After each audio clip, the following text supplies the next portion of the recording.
So yun guys, meron tayo ditong pork ribs, ating imamarinate to. So una natin gagawin, maglalagay muna tayo ng soy sauce. Buhusan lang natin dito. Next, maglagay tayo ng ketchup.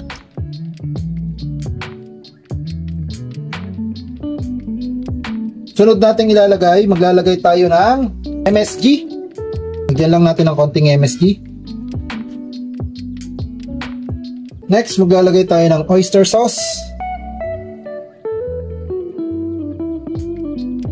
Then, maglalagay din tayo ng ating garlic. Pipiga rin tayo ng 4 na kalamansi.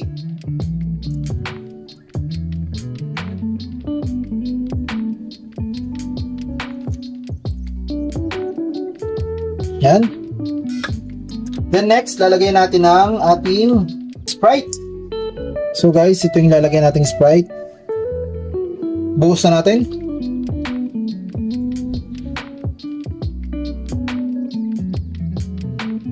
Yan. Sunod, imamash natin para sama-sama yung lahat ng nailagay nating ingredients. At ating imamarinate po yan ng mas maganda po kung overnight. Then kung nagmamadali, pwede naman din tong 1 oras.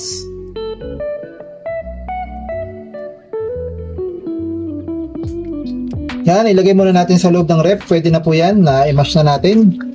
So ang gagawin natin, hintayin lang po natin pagkalipas po ng 1 oras or 30 minutes. Mas maganda kung overnight. Then i-fry muna natin yung ating patatas.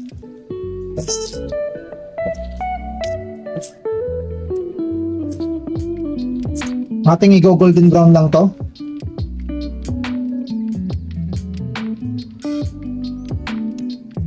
Yan guys, medyo golden brown na. Pwede na nating set aside to. Amoy na natin.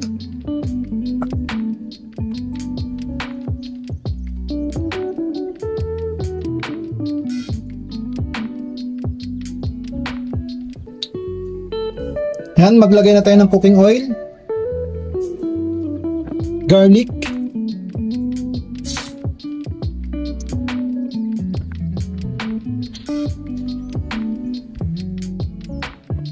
guys, kung ito dadamihan natin yung ating garlic.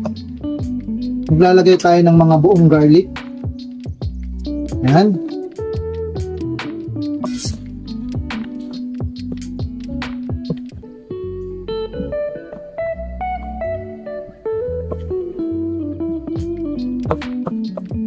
Ngayon, lalagyan pa natin siya ng maraming buo. Sarap yung maraming garlic.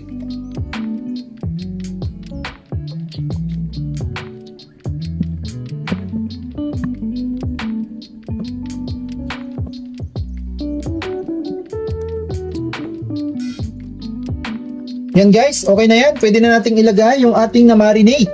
So ito yun guys. Hiniwalay natin yung sabaw, yung ating pinaka-sauce. So ilagay na natin.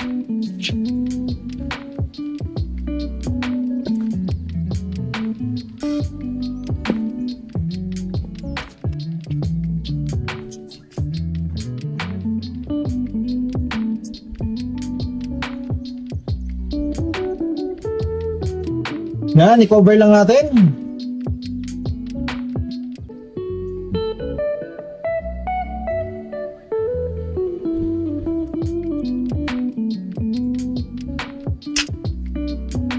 Yan, haluin lang natin guys. Bango niya guys, grabe, panalo yung amoy niya. Siguradong mapapalaban na naman tayo ng kainan dito sa ating napakasarap na bagong recipe for today.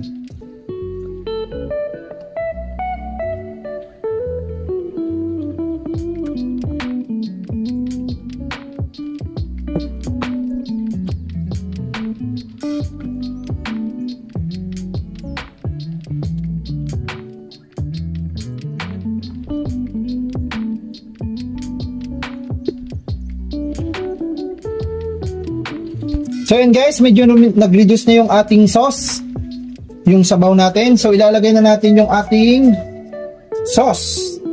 para manuot dito sa ating pork.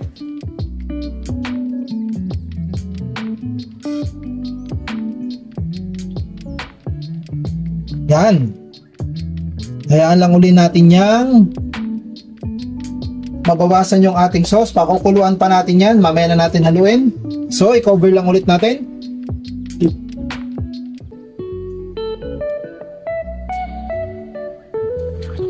So yan guys, nabawasan na yung ating sauce. Pwede na natin itong haluin ng marahan.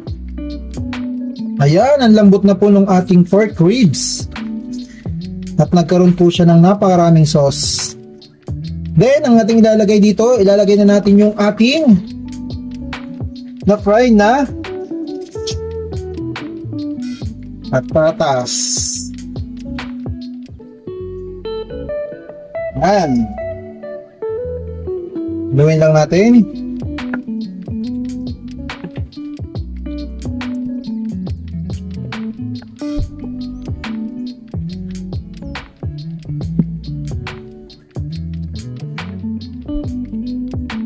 Yan, pakaluin pa natin ng konti at mamaya pwede na natin itong iserve.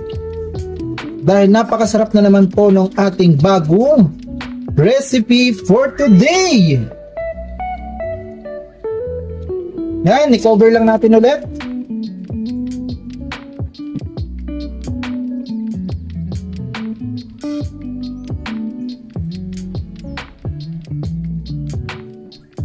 Then, lagyan lang natin ng konting sesame seeds.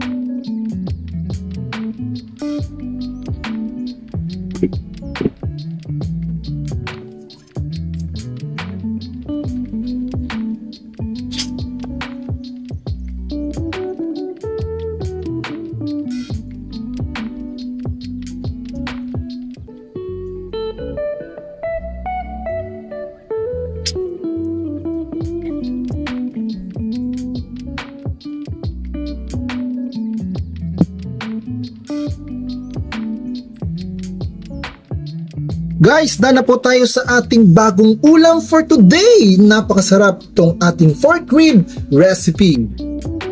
So guys, hanggang dito na lang po. Sana po nagustuhan niyo itong ating bagong ulam na napakasarap at napakadaling lutuin. So hanggang dito na lang po guys. Tara, kain tayo!